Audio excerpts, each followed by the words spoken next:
Warship 121. This is Sepah Navy Station. You must alter course and go back to the Indian Ocean immediately. If you don't obey my order, you will be targeted. Out.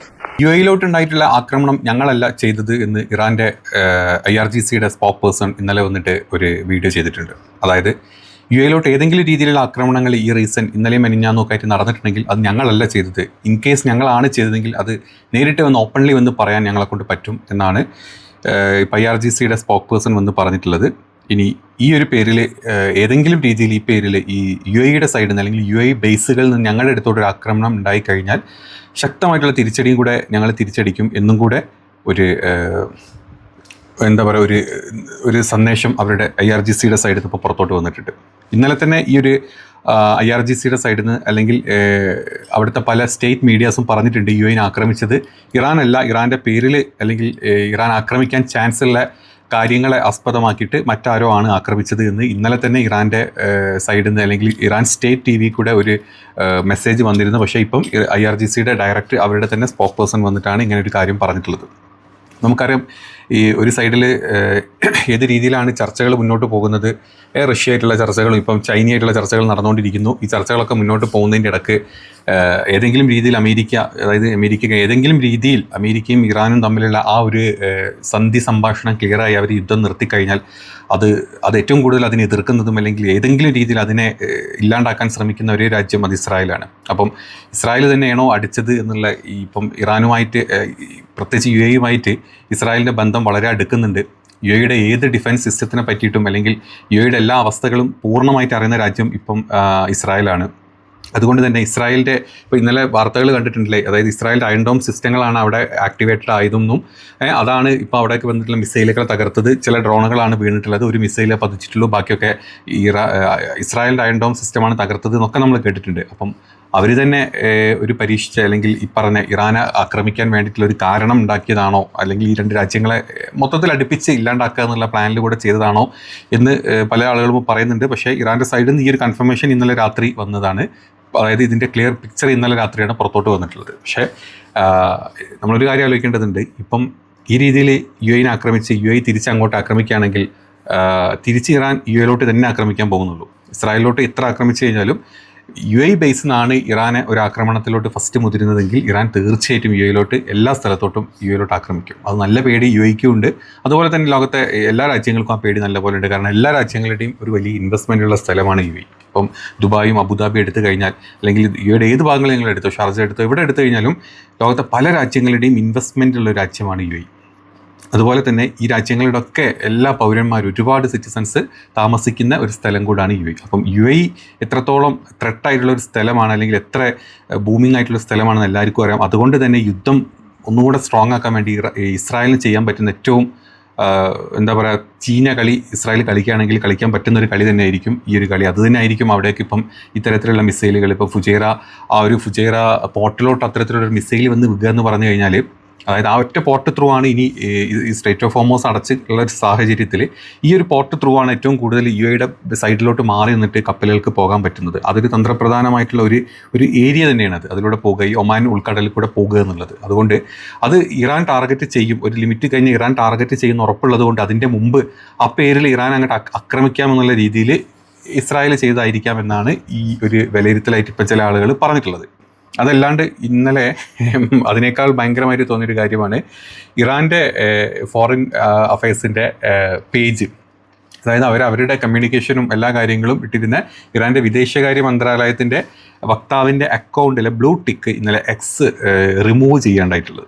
അതായത് remove ചെയ്തിട്ടുണ്ട്. Social media platform ആയിട്ടുള്ള X വിദേശകാര്യ മന്ത്രാലയത്തിൻ്റെയും വിദേശകാര്യ മന്ത്രിയുടെയും അക്കൗണ്ടുകളിൽ നിന്നും blue tick remove ചെയ്ത്. Already ഇത് സംഭവം എന്താ വെച്ചാൽ വിദേശകാര്യ മന്ത്രാലയത്തിൻ്റെയും വിദേശകാര്യ മന്ത്രിൻ്റെയും അക്കൗണ്ടിൽ നിന്നാണ് ആദ്യം ബ്ലൂടിക്ക് റിമൂവ് ചെയ്തത് കുറച്ച് ദിവസങ്ങൾക്ക് മുമ്പ്. അതിനുശേഷം ഇപ്പം വിദേശകാര്യ മന്ത്രാലയ വക്താവിൻ്റെ, അതായത് ഇവർ വന്ന് പറയുന്ന കാര്യമില്ലേ, അതായത് ഒരു പേഴ്സൻ്റെ അല്ലെങ്കിൽ ഈ ഒരു മന്ത്രാലയത്തിൻ്റെ അല്ല, ഇവരുടെ ന്യൂസും അല്ലെങ്കിൽ ഇവരുടെ കാര്യങ്ങളൊക്കെ ഇവർ സംസാരിച്ചുകൊണ്ടിരുന്ന ഔട്ട് ചെയ്തിരുന്ന പോസ്റ്റ് ചെയ്തിരുന്ന വക്താവിൻ്റെ അക്കൗണ്ടിൽ നിന്നും ഈ വെരിഫിക്കേഷൻ മാർക്ക് ഇപ്പം നീക്കം ചെയ്തിട്ടുണ്ട്. വിദേശകാര്യ വക്താവ് നമ്മളെല്ലാവരും കണ്ടിട്ടുണ്ട്. പുള്ളി ഒരുപാട് കാര്യങ്ങൾ നിന്ന് പറയുന്ന ഒരു പേജായിരുന്നു. അതിൽ നിന്നും കൂടെ ഈ ഒരു X എക്സിൻ്റെ ബ്ലൂട്ട് അത് വെരിഫൈഡ് അല്ല എന്ന് കാണിക്കാൻ വേണ്ടിയിട്ടാണ് ഇത്തരത്തിലുള്ള ഒരു പരിപാടി ചെയ്തത് എന്നാണ് പറയുന്നത്. അമേരിക്ക ഇറാൻ ജനതയ്ക്കെതിരെ നടത്തുന്ന നിയമവിരുദ്ധമായിട്ടുള്ള യുദ്ധത്തെക്കുറിച്ചാണ് ഇത് പറയുന്നത്, ചൂണ്ടിക്കാണിക്കുന്നത്. അതായത് സെൻസർഷിപ്പിൻ്റെയും ഡിജിറ്റൽ കൊള്ളയുടെയും തുടർച്ചയായിട്ടുള്ള ഏകപക്ഷീയവുമായിട്ടുള്ള നീതീകരിക്കാനാവാത്തതുമായിട്ടുള്ള ഒരു നടപടിയാണ് എന്നാണ് ഇറാൻ്റെ സൈഡിൽ നിന്ന് ഇതിപ്പോൾ പുറത്തോട്ട് വന്നിട്ടുള്ളത്. ഇനി മറ്റൊരു അപ്ഡേറ്റ് പറയാനുള്ളത്, ഇറാൻ്റെ സ്റ്റേറ്റ് ടെലിവിഷൻ ഇന്നലെ പുറത്തോട്ട് വിട്ടിട്ടുള്ള ഒരു കാര്യമാണ്. അതായത് ഹോർമോസ് കടലിടുക്കിലൂടെ കപ്പലുകൾക്ക് യാത്ര ചെയ്യാം, അതിന് ഇറാൻ ഏത് രീതിയിലാണ് നിയന്ത്രിക്കാൻ പോകുന്നത് എന്ന് ഔട്ട് ചെയ്തുകൊണ്ടൊരു വീഡിയോ ഇന്നലെ വന്നിട്ടുണ്ടായിരുന്നു. ഇതിൽ പറഞ്ഞിട്ടുള്ള കാര്യങ്ങൾ, ഹോർമോസ് കടലിടുക്കിലെ കപ്പൽ ഗതാഗതം ഇറാൻ കൊണ്ടുവരുന്ന പുതിയ തരത്തിലുള്ള കർശനമായിട്ടുള്ള നിയന്ത്രണങ്ങളെ സൂചിപ്പിച്ചുകൊണ്ടിട്ടുള്ള കുറച്ച് കാര്യങ്ങളാണ്. അതായത് മുൻകൂർ അറിയിപ്പ്. ഇപ്പോൾ ഒരു ഹോർമോസ് കടലിടുക്കിലൂടെ ഒരു കപ്പലിന് കടന്നു പോകണം എന്നുണ്ടെങ്കിൽ ആദ്യം ഇറാൻ്റെ അധികൃതരെ വിവരം അറിയിക്കണം. അങ്ങനെ വിവരം അറിയിച്ചതിന് ശേഷം ഇലക്ട്രോണിക് സന്ദേശം അറിയിപ്പ് നൽകിയതിനു ശേഷം നാവിഗേഷൻ നിയമങ്ങൾ വ്യക്തമാക്കിക്കൊണ്ട് ഇറാൻ നൽകുന്ന ഇലക്ട്രോണിക് സന്ദേശങ്ങൾ കപ്പലുകൾക്ക് ലഭിക്കും. അപ്പം തിരിച്ച് എങ്ങനെ പോകണം, ഏത് പോകണം എന്നുള്ള നാവിഗേഷൻ സിസ്റ്റം നിയമങ്ങളെല്ലാം പറഞ്ഞുകൊണ്ട് ഇറാൻ തിരിച്ചൊരു സന്ദേശം കപ്പലിലോട്ട് അയക്കും എന്നാണ് പറഞ്ഞിട്ടുള്ളത്. ഇത് നിബന്ധനകൾ അംഗീകരിക്കും, ചില നിബന്ധനകൾ ഇതിന് കാര്യമായിട്ടുണ്ട്. ഈ നിയമങ്ങൾ നിബന്ധനകളും കപ്പലുകൾ അംഗീകരിച്ചാൽ മാത്രമേ യാത്രാനുമതി നൽകൂ എന്നാണ് ഈ ഒരു വീഡിയോയിൽ പറഞ്ഞിട്ടുള്ളത്. അതായത് ഇറാൻ പറയുമായിരിക്കും, ഇപ്പോൾ ക്രോസ് ചെയ്യണമെങ്കിൽ നിങ്ങളുടെ കപ്പലിൽ എന്താണുള്ളത്, എത്ര ടൺ അതിലുണ്ട്, ഇതെങ്ങോട്ടാണ് പോകുന്നത്, ഏത് രാജ്യത്തിൻ്റെ ഉടമസ്ഥതയിലാണ് ഈ കപ്പലുള്ളത് ഒക്കെ നോക്കിയിട്ട് ഇറാൻ തീരുമാനിക്കും എത്ര കരം കൊടുക്കണം, എത്ര ടാക്സ് പേ ചെയ്യണം ഇതിലൂടെ പോകണമെങ്കിൽ. ഇനിയിപ്പോൾ അമേരിക്കയുടെ അല്ലെങ്കിൽ ഇസ്രായേലിൻ്റെ കപ്പലാണെങ്കിൽ പോകണ്ടെന്ന് തന്നെ പറയുള്ളൂ, നിങ്ങൾ തിരിച്ചു വിട്ടോളാനാണ് പറയുക, അതങ്ങനെ പറയുള്ളൂ. ഇന്നിപ്പം അമേരിക്കയുടെ ഒരു വാർഷിപ്പിന് ഇറാൻ കൊടുത്തിട്ടുള്ള മെസ്സേജുകളും അതിൻ്റെ വീഡിയോസും ഔട്ട് ചെയ്തിട്ടുണ്ട്. അതായത് ഹോർമോസിലൂടെ ക്രോസ് ചെയ്തുകൊണ്ടിരിക്കുന്ന ഒരു വാർഷിപ്പിന് ഇറാൻ്റെ സൈഡിൽ നിന്നുള്ള, ഇറാൻ്റെ നാവിക സേനയുടെ സൈഡിൽ നിന്നുള്ള അറിയിപ്പ് എത്രയും പെട്ടെന്ന് തിരിച്ചു പോകാൻ പറഞ്ഞത് കേട്ടില്ല എന്നുള്ള വഴിക്ക് തിരിച്ച് പോയതിൻ്റെ ചില ദൃശ്യങ്ങൾ ഇന്ന് പുറത്തു വന്നിട്ടുണ്ട്. ജസ്റ്റ് ഒന്ന് കണ്ടു നോക്ക്. Warship 121, this is Sepa Navy Station. You must alter course and go back to the Indian Ocean immediately. If you don't obey my order, you will be targeted. Out. This is Coalition Warship 121, engaged in transit passage in accordance with international law. No challenge is attended to you. US Navy warship transiting in the vicinity of Fujay Report and Oman Sea. This is Sabah Navy. This is Sabah Navy. Last warning, last warning, last warning. He was close to High Island 4. Attention all vessels, attention all vessels, attention all vessels in Oman Sea. This is Iranian Sepa Navy. If you see any warship in your vicinity, keep a distance more than 10 miles from them because I'm ready to open fire on them. അപ്പം ഇങ്ങനെ എന്താ പറയുക, അതിലൂടെ കടന്നു പോകുമ്പം ഇറാൻ്റെ സേന പറയും എന്ത് ചെയ്യേണ്ടതെന്ന്. അങ്ങനെ ഒരു പുതിയ സംവിധാനം, ഒരു സർക്കാർ സംവിധാനം, അതിന് വേണ്ടിയിട്ടൊരു മിനിസ്ട്രിനെ തന്നെ ഇറാൻ രൂപകൽപ്പന ചെയ്തിട്ടുണ്ട്.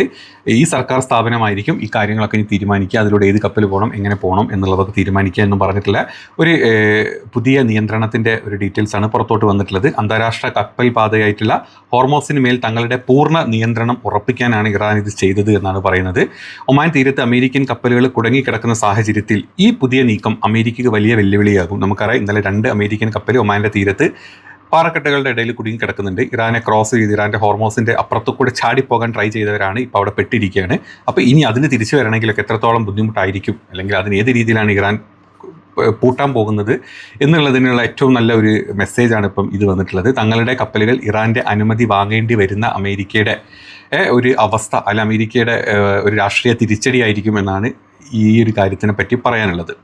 അതുപോലെ വിദേശകാര്യ മന്ത്രി ഇപ്പം അബ്ബാസ് അറാച്ചി ഓൾറെഡി ചൈന സന്ദർശനം നടന്നുകൊണ്ടിരിക്കുകയാണ്. ഏതൊക്കെ രീതിയിലാണ് ചൈനയുടെ സൈഡിൽ നിന്നൊരു സപ്പോർട്ടും കൂടെ കൊട്ടിക്കഴിഞ്ഞാൽ ഇത്തരത്തിലുള്ള കർശനമായിട്ടുള്ള നിയമ നിർമ്മാണങ്ങളും അതുപോലെ തന്നെ കർശനമായിട്ടുള്ള ഇത്തരത്തിലുള്ള സംവിധാനങ്ങൾ ഹോർമോസിലും യുദ്ധത്തിൻ്റെ ഭാഗമായിട്ടും ഇറാൻ കൂടുതൽ കടുപ്പിക്കും എന്നുള്ള കാര്യം ഉറപ്പാണ്. ഈ ഒരു മീറ്റിംഗ് കൂടെ കഴിഞ്ഞാൽ അത് അമേരിക്കനെ നല്ല രീതിയിൽ തന്നെ, അല്ലെങ്കിൽ ഇസ്രായേലിനെ നല്ല രീതിയിൽ അത് ബാധിക്കും, അത് ലോകരാജ്യങ്ങളെ മൊത്തം അത് ബാധിക്കും എന്നുള്ളത് നമുക്കെല്ലാവർക്കും അറിയുന്നൊരു കാര്യമാണ്. അമേരിക്കൻ പ്രസിഡന്റ് അതിലൂടെ കപ്പലുകൾ പോകാൻ ഞങ്ങളെ സഹായിക്കുമെന്നും പറഞ്ഞിട്ട്, ഓപ്പറേഷൻ ഫ്രീഡം എന്നും പറഞ്ഞിട്ട്, എന്തായിരുന്നു അതിൻ്റെ പേര്, പ്രൊജക്ട് ഫ്രീഡം അല്ലേ എന്നും പറഞ്ഞിട്ടൊരു സംഭവം പുറത്തോട്ട് വന്നു. അപ്പോൾ ആ പ്രൊജക്ട് ഫ്രീഡം എന്നും വിചാരിച്ചിട്ട് ആരെങ്കിലും അതിലൂടെ കപ്പൽ കൊണ്ടുപോയി കഴിഞ്ഞാൽ പ്രൊജക്ട് ഡെഡ് ലോക്ക് ആയിരിക്കും എന്നാണ് അബ്ബാസ് അറാച്ചി ഇന്നലെ പറഞ്ഞിട്ടുള്ളത്. അങ്ങനെ നിങ്ങൾ അങ്ങോട്ട് വന്നു കഴിഞ്ഞാൽ തീർന്നു, അവിടെ ഞങ്ങൾ ഡെഡ് ലോക്കാണ്, ആ രീതിയിൽ ഞങ്ങൾ നിങ്ങളെ ലോക്ക് ചെയ്യും.